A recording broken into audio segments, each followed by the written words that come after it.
Welcome to our multi-part video series exploring the roles and representations of women in video games. This project will examine the tropes, plot devices, and patterns most commonly associated with women in gaming from a systemic, big-picture perspective. This series will include critical analysis of many beloved games and characters, but remember that it's both possible, and even necessary, to simultaneously enjoy media while also being critical of its more problematic or pernicious aspects. So, without further ado, let's jump right into The Damsel in Distress. Let's start with the story of a game that no one ever got to play.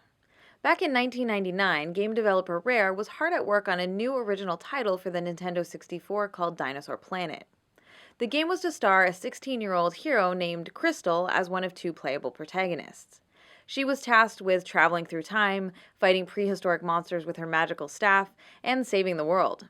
She was strong, she was capable, and she was heroic. And who might you be, animal girl? My name is Crystal.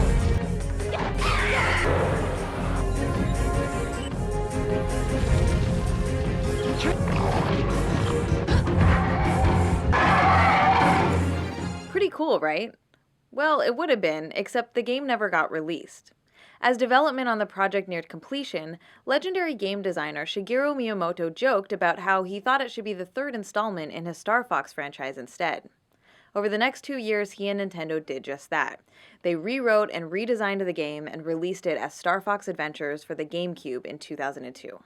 In this revamped version, the would-be protagonist Crystal has been transformed into a damsel in distress and spends the vast majority of the game trapped inside a crystal prison, waiting to be rescued by the new hero, Fox McCloud. The in-game action sequences that were originally built for Crystal were converted to feature Fox instead. Crystal is given a skimpier, more sexualized outfit. Wow, she's beautiful.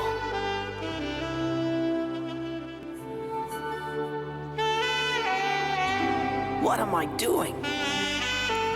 And yes, that is cheesy saxophone music playing to make sure it's crystal clear that she is now an object of desire, even while in suspended animation. To add insult to injury, Fox is now using her magical staff to fight his way through the game to save her. The tale of how Crystal went from protagonist of her own epic adventure to the passive victim in someone else's game illustrates how the damsel in distress trope disempowers female characters and robs them of the chance to be heroes in their own right. The term damsel in distress is a translation of the French demoiselle en détresse. Demoiselle simply means young lady, while détresse means roughly anxiety or despair caused by a sense of abandonment, helplessness, or danger.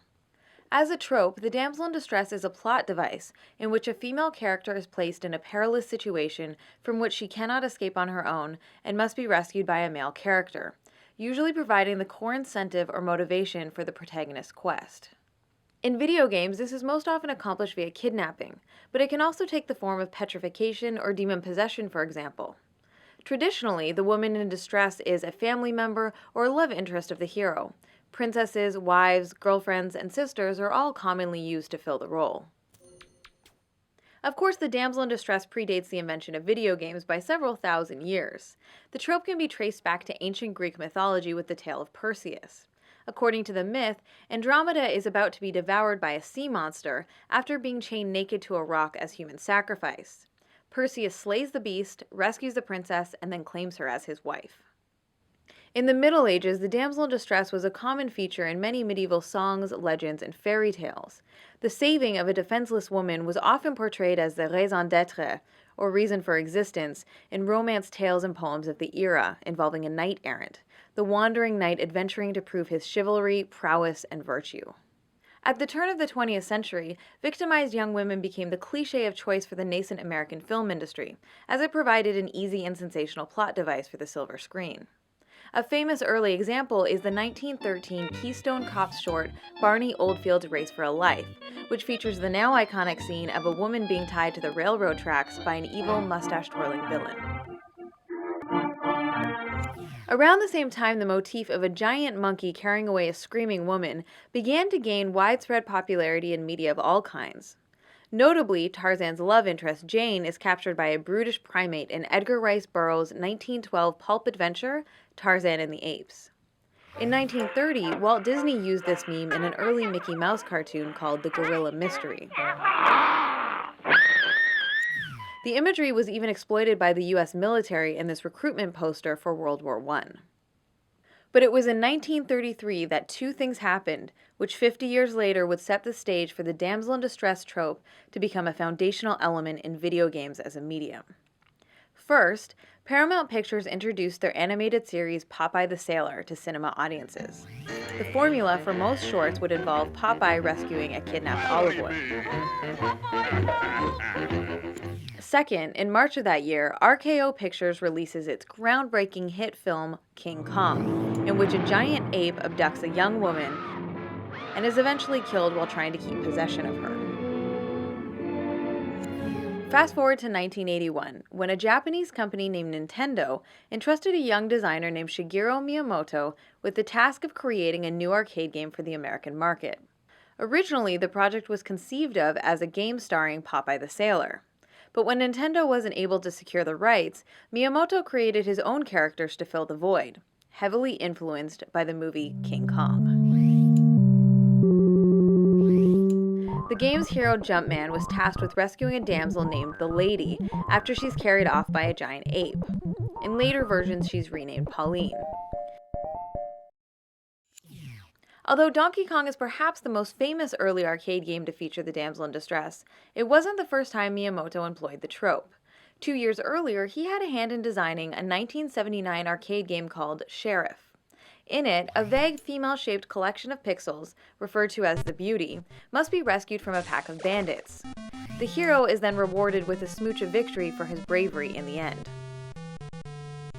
A few years later, Miyamoto recycled his Donkey Kong character designs.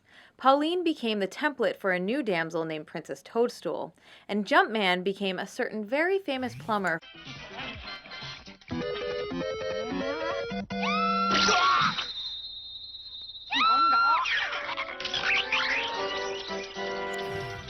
Princess Peach is in many ways the quintessential stock character version of the damsel in distress. The ill-fated princess appears in 14 of the core Super Mario Bros. Platformer games, and she's kidnapped in 13 of them.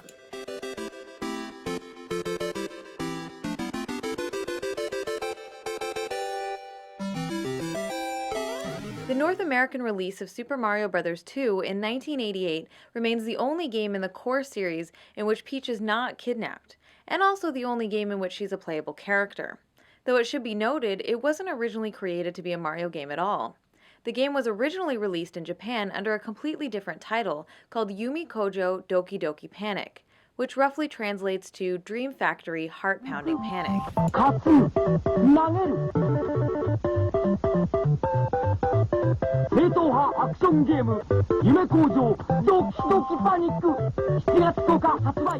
Nintendo of America thought that the original Japanese release of Super Mario Bros. 2 was too difficult and too similar to the first game, so they reskinned and redesigned Doki Doki Panic to star Mario and Luigi instead.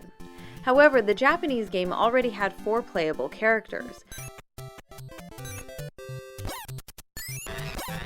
so the designers opted to include Toad and the Princess to fill the 2 remaining slots, building directly on top of the pre-existing character models.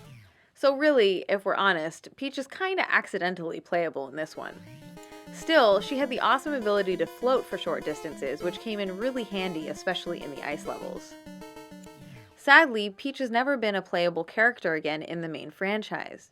Even with newer games that feature 4-player options like the new Super Mario Bros. Wii and Wii U, the princess is still excluded from the action. She's been replaced with another Toad instead, as to allow Nintendo to force her back into the damsel role again and again. Peach does of course appear in many spin-offs such as the Mario Party, Mario Sports, and Mario Kart series, as well as the Super Smash Bros. Nintendo Universe crossover fighting games. However, all of these spin-offs fall well outside of the core Super Mario series of platformers. She is the star of only one adventure, and we'll get to that a little later. One way to think about damsel characters is via what's called the subject-object dichotomy. In the simplest terms, subjects act, and objects are acted upon. The subject is the protagonist, the one who the story is centered on, and the one doing most of the action. In video games, this is almost always the main playable character, and the one from whose perspective most of the story is seen. So the damsel trope typically makes men the subject of narratives, while relegating women to the role of object. This is a form of objectification because as objects, damseled women are being acted upon, most often becoming or reduced to a prize to be won, a treasure to be found, or a goal to be achieved. The brief intro sequence accompanying many classic arcade games tends to reinforce the framing of women as a possession that's been stolen from the protagonist.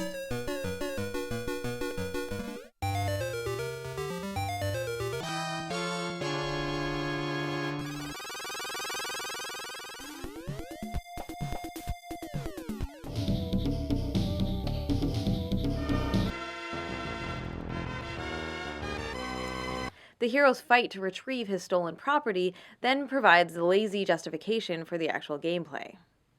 At its heart, the damsel trope is not really about women at all. She simply becomes the central object in a competition between men, at least in its traditional incarnations. I've heard it said that in the game of patriarchy, women are not the opposing team, they are the ball. So for example, we can think of the Super Mario franchise as a grand game being played between Mario and Bowser, and Princess Peach's role is essentially that of the ball. Mario! The two men are tossing her back and forth over the course of the main series, each trying to keep and take possession of the damsel ball.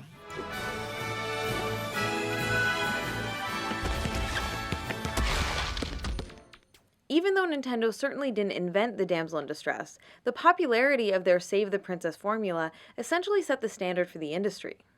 The trope quickly became the go-to motivational hook for developers, as it provided an easy way to tap into adolescent male power fantasies, in order to sell more games to young straight boys and men. Help me! Help me! Help me! Help me! Help! Please help me, Blake! Throughout the 80s and 90s, the trope became so prevalent that it would be nearly impossible to mention them all. There were literally hundreds of examples showing up in platformers, side-scrolling beat-em-ups, first-person shooters, and role-playing games alike.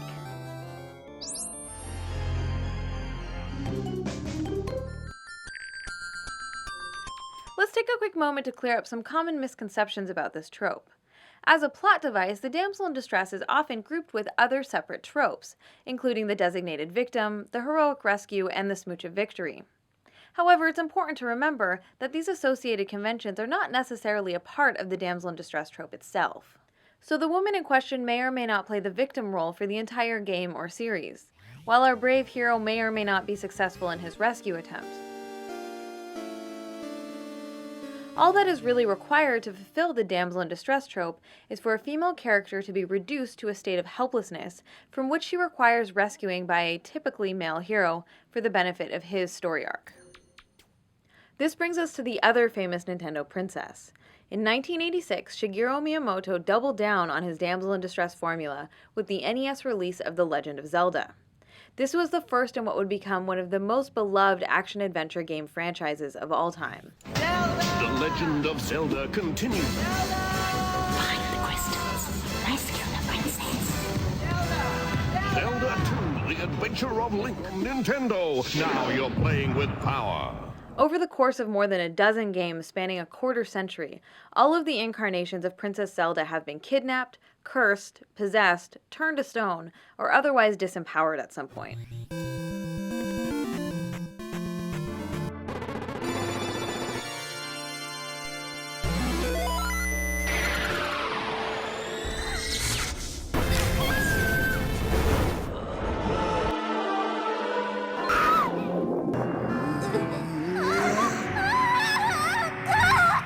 Zelda has never been the star in her own adventure, nor been a true playable character in the core series. However, it must be said that not all damsels are created equal, and Zelda is occasionally given a more active or integral role to play than her counterpart in the Mushroom Kingdom.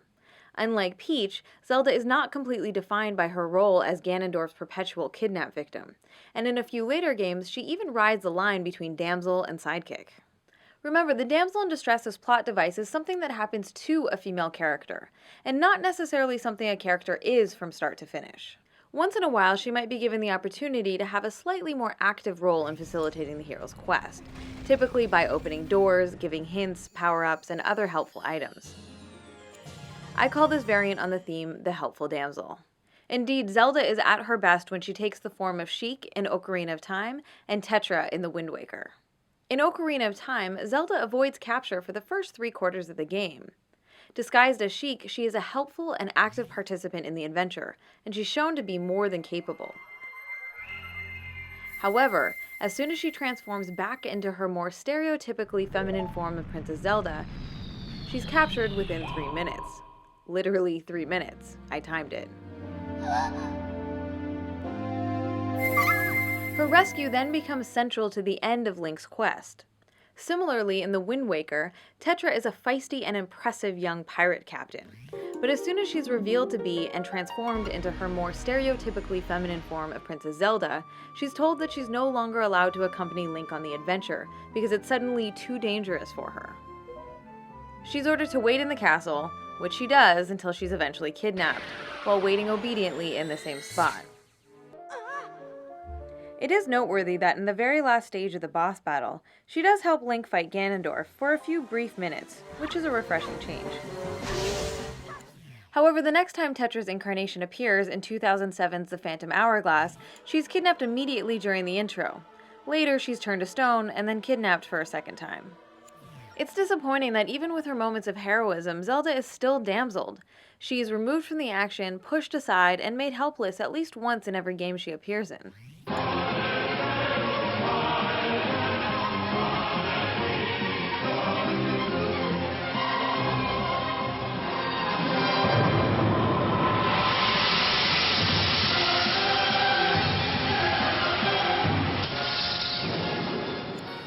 This brings us to one of the core reasons why the trope is so problematic and pernicious for women's representations.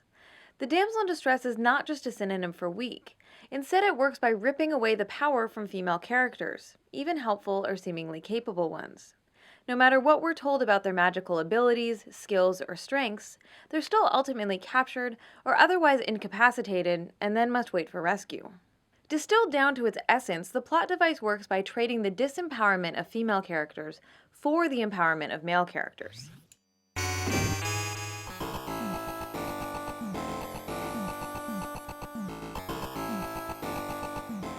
Let's compare the damsel to the archetypal hero myth, in which a typically male character may occasionally also be harmed, incapacitated, or briefly imprisoned at some point during their journey. In these situations, the character relies on their intelligence, cunning, and skill to engineer their own escape. That's better. Or, just punching a hole in the prison wall works too.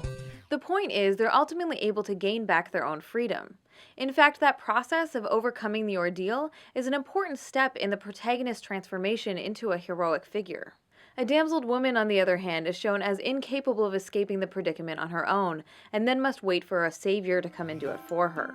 In this way, the damsel's ordeal is not her own. Instead, it's framed as a trial for the hero to overcome. Consequently, the trope robs women in peril from the opportunity of being the architects of their own escape, and therefore prevents them from becoming archetypal heroes themselves. Today, many old-school damsel games are being resurrected for modern platforms, services, and mobile devices, as publishers are in a rush to cash in on gaming nostalgia and capitalize on any recognizable characters from years gone by. For example, Sega's 1993 platformer Sonic CD, featuring a damseled Amy Rose, has been enhanced and made available for download on a wide variety of modern platforms. Jordan Mechner's famous Karateka and Prince of Persia games, originally released for the Apple II home computer in the 1980s, have both seen modern HD remakes.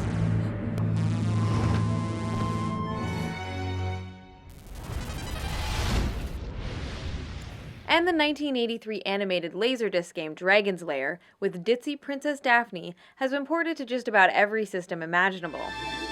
Please save me! The cage is locked with a key.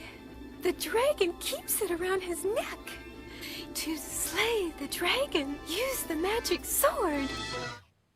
Remember Pauline, damsel of the classic Donkey Kong arcade? Well, she's also been revived, first in 1994's Donkey Kong for the Game Boy, and later in the Mario vs. Donkey Kong series for the Nintendo DS. Each game features a rehashing of the old excuse plot, with Pauline being whisked away by the giant ape during the opening credits.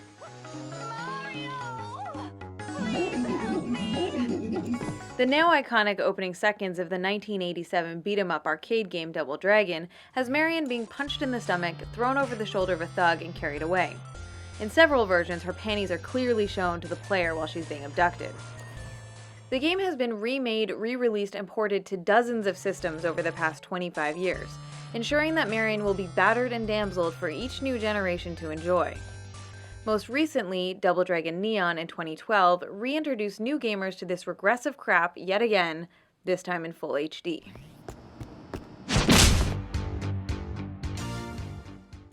The pattern of presenting women as fundamentally weak, ineffective, or ultimately incapable has larger ramifications beyond the characters themselves and the specific games they inhabit.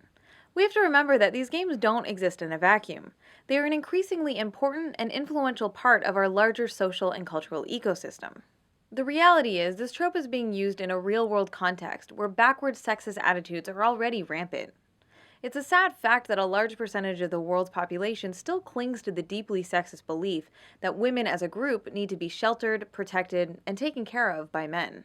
The belief that women are somehow a naturally weaker gender is a deeply ingrained, socially constructed myth, which of course is completely false, but the notion is reinforced and perpetuated when women are continuously portrayed as frail, fragile, and vulnerable creatures. Just to be clear, I'm not saying that all games that use the damsel in distress as a plot device are automatically sexist or have no value.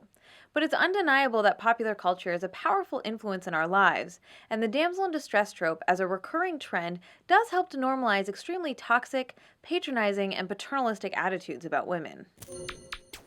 Now, I grew up on Nintendo. I've been a fan of the Mario and Zelda franchises for most of my life, and they'll always have a special place in my heart, as I'm sure is true for a great number of gamers out there. But it's still important to recognize and think critically about the more problematic aspects, especially considering many of these franchises are as popular as ever, and the characters have become worldwide icons. The good news is that there's nothing stopping developers from evolving their gender representations and making more women heroes in their future games. It'd be great to finally see Zelda, Sheik, and Tetra as the protagonists of their own games. And not just mobile DS games, I'm talking full-on console adventures. Okay, so we've established that the damsel in distress trope is one of the most widely used gendered cliches in the history of video games, and has been core to the popularization and development of gaming as a medium. But what about more modern games? Has anything changed in the past 10 years? Well, stay tuned for part 2, where I'll be looking at more contemporary examples of the damsel in distress trope. We'll look at all the dark and edgy twists and turns and see how the convention has been used and abused right up until today. Then we'll check out some games where developers have tried to flip the script on the damsel. I would like to extend a big thank you to all of my backers on Kickstarter who have continued to support me and helped make this video series a reality.